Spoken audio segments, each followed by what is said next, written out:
Okay जनाब, तो example number 3 को हम कंटिन्यू करते हैं। आपको सॉल्व करने के लिए कहा था एग्जाम्पल को, तो अगर आपने एग्जाम्पल सॉल्व कर लियो तो हम इसको वेरीफाई कर लेते हैं इसके आंसर्स को। एग्जाम्पल नंबर 3 में रिक्वायरमेंट क्या दी हुई है हमें? डेटर्स का ओपनिंग बैलेंस दिया हुआ है 600, 600,000, closing balance 800, that is what 800,000। Discount allowed दिया हुआ है 100,000 का। Only 50% of debtors who settled their account were eligible for discount at what 10%। यानी जिन डेटर्स ने क्या किया है, अपना अकाउंट सेटल किया है, वो आपके टोटल डेटर्स का जिन्होंने अकाउंट सेटल किया है उसका क्या बनते हैं? 50% बनते हैं जिनको ये डिस्काउंट मिला है।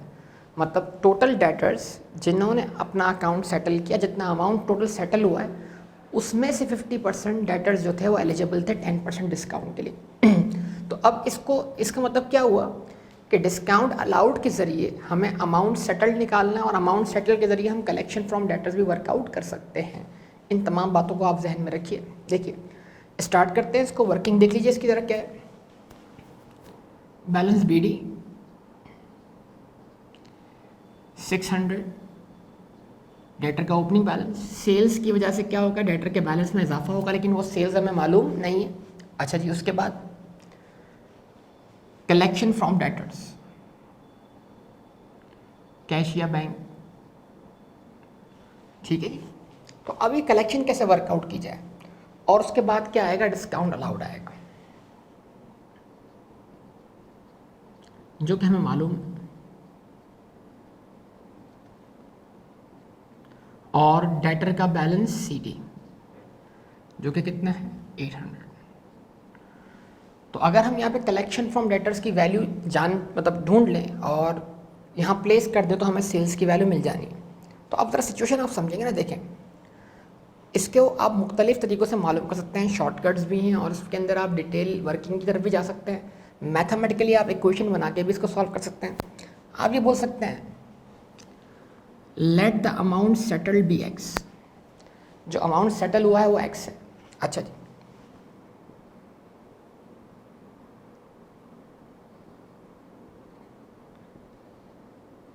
तो क्या होगा? 50%, इस X का 50%, इस जो अमाउंट सेटल हुआ है उसके 50% पे डिस्काउंट दिया है, और जो रिमेनिंग 50% है उस पर डिस्काउंट नहीं दिया। तो 50% of X is equals to what? 0.5X, and 50% of X is equals to what? 0.5X। Okay, उसके बाद इस 50% में डिस्काउंट दिया है, तो इस 50% का निकालने हम कितना? 10%। तो 50 का 10% कितना बनेगा? 5%, यानी कि 0.05X क्या बन जाएगा? डिस्काउंट बन जाएगा। तो अमाउंट सेटल्ड क्या है? अमाउंट सेटल्ड है 0.45X, और अमाउंट सेटल्ड है वो क्या है? 0.5X। तो अब बड़ा सिंपल सा भी हो गया कि अगर आपके पास सिचुएशन बन गई है, इसका मतलब ये हुआ कि जो डिस्काउंट है वो हाफ डेटर्स पे मिला है, तो हाफ डेटर्स का 10% जो होगा वो ऑब्वियसली टोटल डेटर्स के 5% के बराबर होगा। तो 50% ऑफ डेटर का निकाला आपने 10%, तो आंसर क्या आया?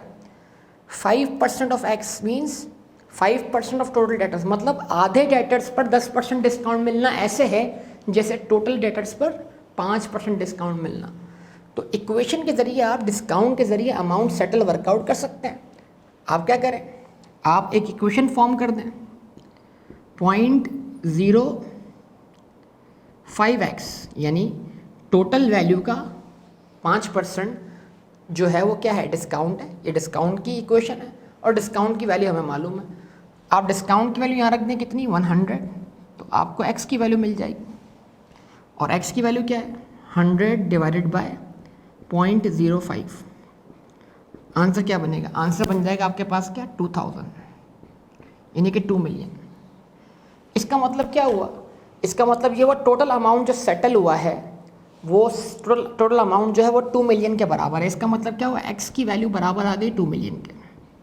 ऐसा ही 2 मिलियन का 50%, 1000, 2 मिलियन का 50% 1000, फिर इस 1000 पे कितना डिस्काउंट दिया आपने 10%, 1000 का 10% क्या बनेगा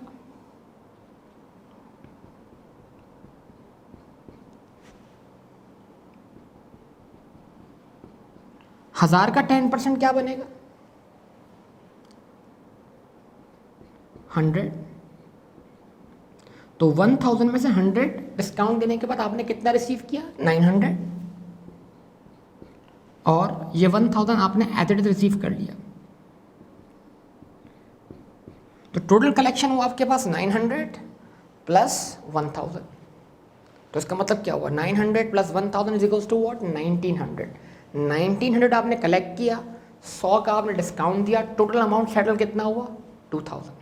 तो इस तरीके से भी आप वर्कआउट कर सकते हैं और इसकी शॉर्ट वर्किंग्स भी हो सकती हैं। अब टोटल अमाउंट हमारे पास कितना जाता है 1900।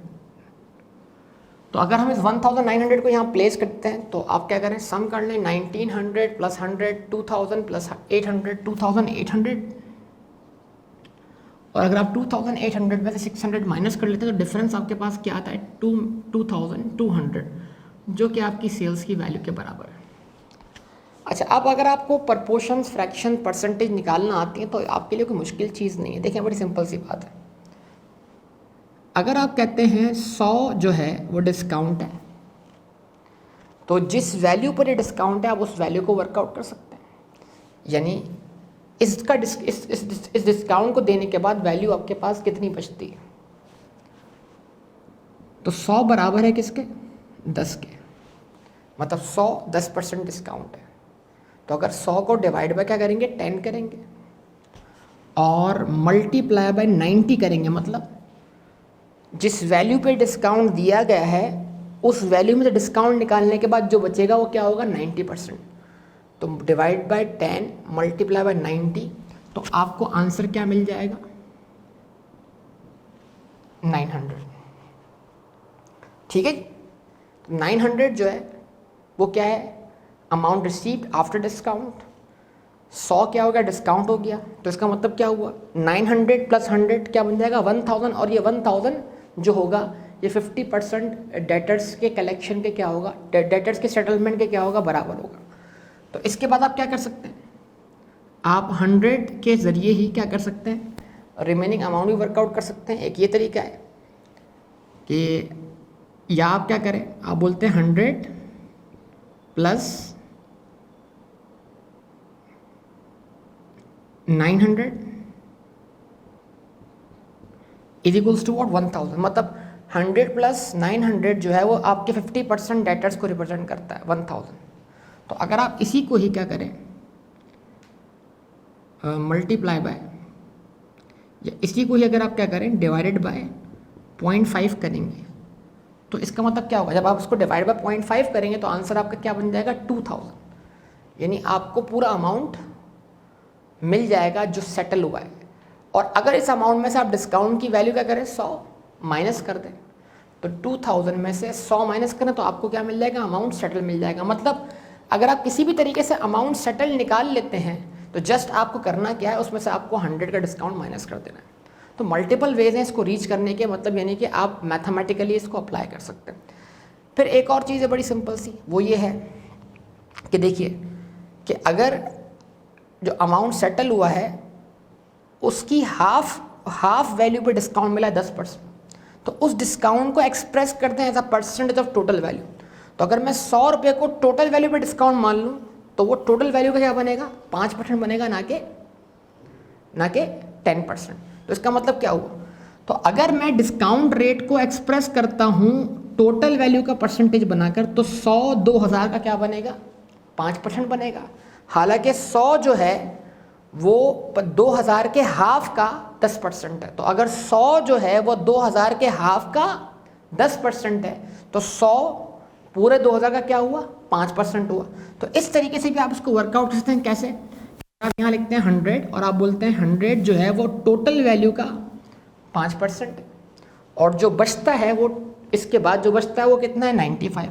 तो डिवाइडेड बाय 5 मल्टीप्लाइड बाय 95, आपको आंसर क्या मिल जाना है, आपको आंसर डायरेक्ट 1900 मिल जाना है।